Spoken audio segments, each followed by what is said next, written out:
இதில் நம்ம பிடிச்சி தைக்கும்போது பார்த்தீங்கன்னா இதில் நம்ம தையல் போடும்போது இந்த இடத்துல வரும். அப்போ பார்த்தீங்கன்னா இந்த மார்க்லேருந்து இந்த கீழே இறக்கம் வரைக்கும் நமக்கு வந்து பார்த்தீங்கன்னா கேப் வந்து ஃபில்லப் ஆகிற அளவுக்கு நம்ம வந்து அளந்துக்கலாம்.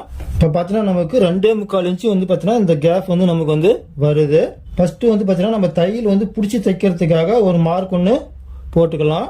அடுத்து வந்து பார்த்தீங்கன்னா நமக்கு பட்டியினுடைய அகலம் 2.25 வரணும், அதுக்கு ஒரு மார்க் போட்டுக்கலாம். அதுக்கு மேலே நமக்கு பிடிச்சி தைக்கிறதுக்கு வந்து துணி வேணும், அதுக்கு ஒரு மார்க் ஒன்று போட்டுக்கணும். இதனுடைய அளவு எவ்வளோ இருக்குது அப்படின்றத பார்க்கலாம். 3.25 ஒரு புள்ளி வருது. 3.25 ஒரு புள்ளியிலேருந்து ஒரு 1/2 இன்ச்சு நம்ம வந்து சேர்த்திக்கலாம். அதாவது ஒரு 4 இன்ச்சு நம்ம வந்து எடுத்துக்கலாம். இப்போ இந்த 4 இன்ச்சை இந்த இடத்துல நம்ம வந்து மார்க் பண்ணலாம். அதாவது இந்த பக்கத்தை விட இந்த பக்கம் ஒரு 1/2 இன்ச்சு மிச்சமாக இருக்கிற மாதிரி நம்ம வந்து மார்க் பண்ணிக்கலாம். இந்த கீழ்ப்பக்கம் ரவுண்டு எப்படி இருக்குதோ அதே மாதிரி நம்ம வந்து மார்க் பண்ணலாம். கட் பண்ணக்கு பிறகு ஒரு முறை நம்ம வந்து வச்சு பார்க்கலாம்.